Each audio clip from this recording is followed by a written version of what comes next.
You think there are some weird or annoying laws about today? Then be thankful you weren't around in medieval times because some of the laws back then were totally bizarre. And here are 10 of the best. Or should that be the worst? Number 10, football. The one with a round ball, not a pointy one, the one you actually play with your feet, is the world's most popular sport. You can play it just about anywhere with minimal equipment, making it accessible to everyone, and many people look forward to a game of football at the weekend after a long, hard week of work. But just imagine being told you weren't allowed to play football in your free time anymore.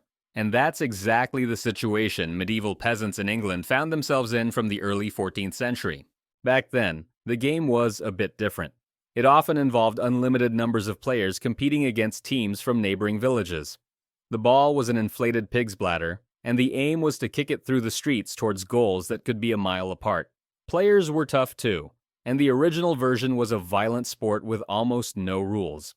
Broken bones were common and deaths not unheard of, and you certainly wouldn't have seen players falling over at the slightest touch and rolling around on the floor like they've just been shot by a sniper.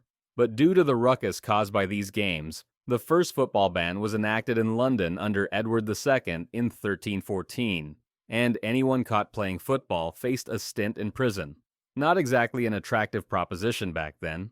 This was then followed by 30 more bans in England between then and 1667. The thing was, the authorities didn't want people playing football because they were supposed to be practicing archery, which was an obligatory activity for all able-bodied men. This was because archers were necessary for the defense of the realm, something that was especially important during the 100 Years' War between England and France from 1337 to 1453. And how did that war go? Well, England went ahead early on and looked set for victory, only to throw it away at the end when France took the lead and emerged victorious at the end. Pretty much like every time the two countries face each other at football. Number 9, pointy shoes. There have been some pretty dodgy fashion trends in recent times. For example, in the 60s, people thought flares and platform shoes looked cool, while the 80s gave us shell suits, shoulder pads, and mullets. What were they actually thinking? But in the 16th and 17th centuries, people's ideas about what looked good were off-scale crazy, and if you walked around with that kind of medieval clobber on now, people would probably think you belonged in the circus, or in prison. Back then, ruffs and codpieces were all the rage, with one making your head look like a cupcake floating around on a fancy platter, while the other had all the subtlety of walking around in a pair of tights with a pair of socks stuffed down the front. And what would you pair with a huge ruff and a prominent codpiece? A tasteful pair of long, pointy shoes, of course. According to the tastes of the day, the longer and pointier your shoes, the cooler you looked, and apparently, the more manly and virile people thought you were. 6 shoes, man. Where'd you get them? Shoemaker. Next to the butcher's, fingerless Phil. Custom made, they are. The ladies won't be able to resist the length of these bad boys. Yeah, man, size matters. Don't believe anyone who says anything different. They look awesome. Loving that ruff too, bro. We hitting the taverns tonight? Dressed like this, we can't miss. But some people always have to take things too far. Usually the ones who are compensating for something else, right? And eventually, people were seen walking around with shoes so long the ends needed to be tied around their ankles. Enough was enough, and the authorities had to act, introducing a maximum length of 2 inches for the pointy end of your shoes. This only applied to those below the rank of lord, though, because lords were still allowed to wear pointy shoes of any length they chose. Back then, rank was a serious issue, and people were expected to remain in their place. This meant peasants were supposed to dress like peasants, and laws existed that forbade them from copying the upper classes, who remained free to dress themselves like absolute clowns. Number 8, 3-course meals. As well as dictating what you were allowed to wear, medieval laws also decided what you were allowed to eat. Specifically, peasants were not allowed to eat meals that consisted of more than 2 courses, except on special occasions such as Christmas when 3 courses were permitted, because it was thought this meant they were getting above their station and behaving too much like the upper classes, who were always allowed to do what they want, of course. These laws came into effect in England in 1336, and soup was specifically listed as a full course. Unbelievably, the law wasn't repealed until 1856, although the extent to which these laws were enforced throughout this period is unclear. It seems a bit silly that the law specified the number of courses rather than the quantity of food, because if you wanted to stuff yourself, you could just help yourself to a bigger portion. But at least it stopped people ordering a medieval deconstructed Caesar salad or beetroot 3 ways. A waste of good money, and according to laws of the time, a waste of one of your 2 courses too. What's good today? We have turnip soup. It's really rather excellent, sir. Or how about a dish of pickled vegetables? Just go for the medieval version of lasagna, mac and cheese, or a massive steak to make sure you're full when you stop eating. Nah, just bring me half a pig. Number 7. Sex. So they decided what you could wear, what you could eat, and even what games you could play on your day off. And yes, they also decided when you could have sex, because of course they did.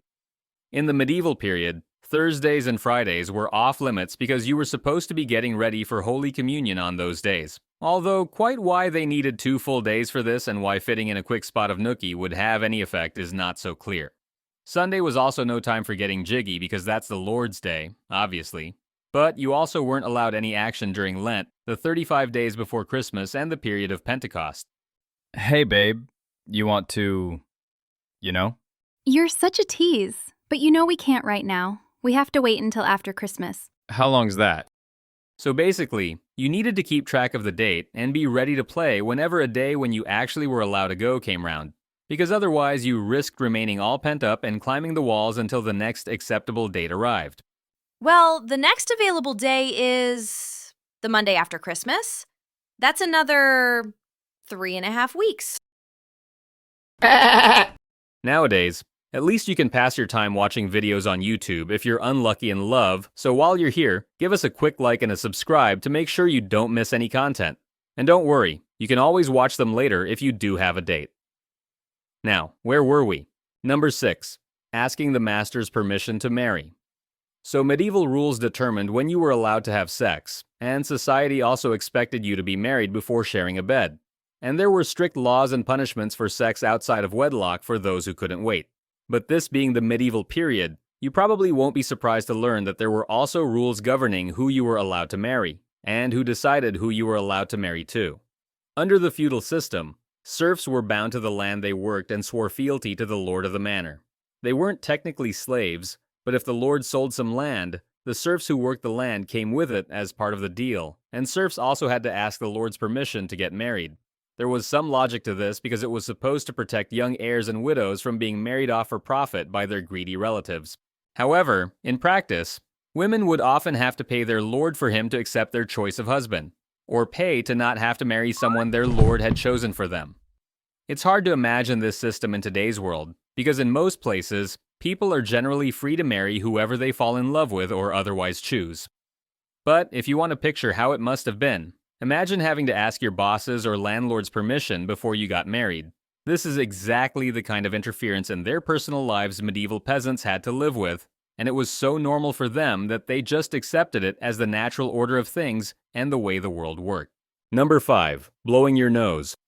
People have raced horses in the town of Newmarket in Suffolk, England, since at least 1174, and the sport became increasingly popular after King James I visited the town and decided to build a palace there at the start of the 17th century. Since then, the town has developed into one of the world's most important centers for thoroughbred racing.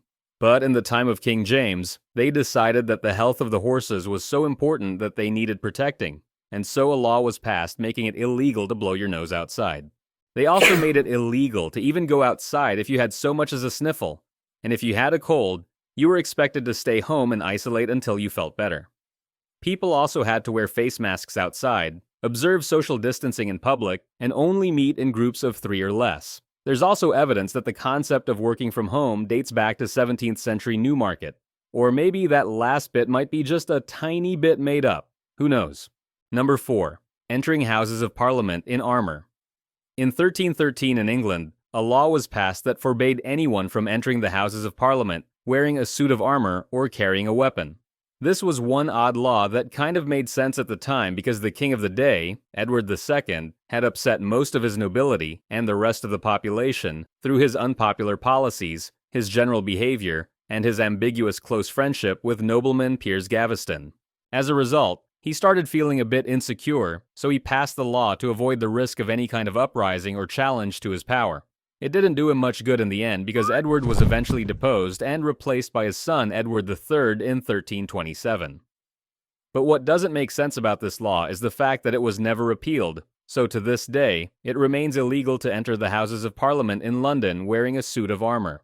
For the moment, nobody is recorded as ever having tried, although you wouldn't put it past some of the jokers who currently occupy the benches in there today. Number 3. Hunting royal deer. It's well known that life was tough for those at the bottom of the feudal pyramid. They worked hard, lived in abject poverty, and frequently didn't have enough to eat. And right next to them, there were forests filled with wild animals, so it must have been incredibly tempting to sneak into the woods to try to catch something for the pot to feed the family. The problem was, large areas of England were designated as royal forests reserved exclusively for the use of the king. And this meant that for commoners, hunting deer in the royal forests or even collecting firewood just to keep warm were offenses that could earn you some extremely harsh punishments. This was especially true for a period during the Norman occupation of England when, in 1198, a law was passed stating that the punishment for poaching deer from a royal forest was nothing less than blinding and castration. These excessively harsh laws weren't in effect for long because, following protests, they were repealed in 1217. It must have been hard, though, knowing there was a forest full of potential food, but also knowing the punishment you faced if you got caught helping yourself. This was the dilemma you faced: go hungry, or try to feed your family, while risking the loss of some of your favorite body parts if you didn't get away with it. Number 2. Animal trials. And now onto the truly bizarre, animal trials. Nowadays, animals aren't thought to be able to distinguish between right and wrong, so we don't subject them to the same laws as humans. But that wasn't always the case, because during the medieval period, animals that committed crimes could be tried for them, both by church and secular courts, and punished accordingly. When an animal was thought to have committed a crime, it was notified of its trial, and if it was lucky, a lawyer would be assigned to defend it. If an animal was then convicted of a crime like taking a life, it would then be dressed in human clothes and paraded through the streets before being executed by a professional executioner. In France, one pig was punished after harming a child. In another odd case, a rooster was executed for the unnatural act of laying an egg, which was believed to be linked to witchcraft. And in what might be history's most dramatic no-show, a group of rats missed their court date. Their lawyer argued they skipped out because they feared for their safety. And surprisingly, that defense actually worked. Number 1. Trial by ordeal. Before the concept of trial by jury appeared, it was difficult to establish whether a person was guilty or innocent of a particular crime. So the solution they came up with was to let God decide, and this meant people faced trial by ordeal. And the premise went a bit like this. Basically, something really awful was done to you, and if you didn't suffer too much, you were innocent, while if you suffered a lot, you were guilty. And they had a couple of ways of doing this. If you faced a trial by fire, you had to hold a red-hot iron bar in your hands and walk 3 steps. Obviously, this would cause severe burns to the hands, so the hands would be bandaged up for 3 days. After that, they would be unbandaged and inspected to reach a verdict. If the hands looked like they were healing, it meant you were innocent, whereas if they had begun to fester, you were guilty, and you'd then be punished even more. Tough luck for the innocent person who had just had his hands mutilated to prove his innocence, though. Another option was trial by water. The idea of throwing someone into a river to establish their guilt or innocence has been around since the days of the ancient Sumerians, and back then, the idea was if the person sank, they were guilty, while if they floated, they were innocent.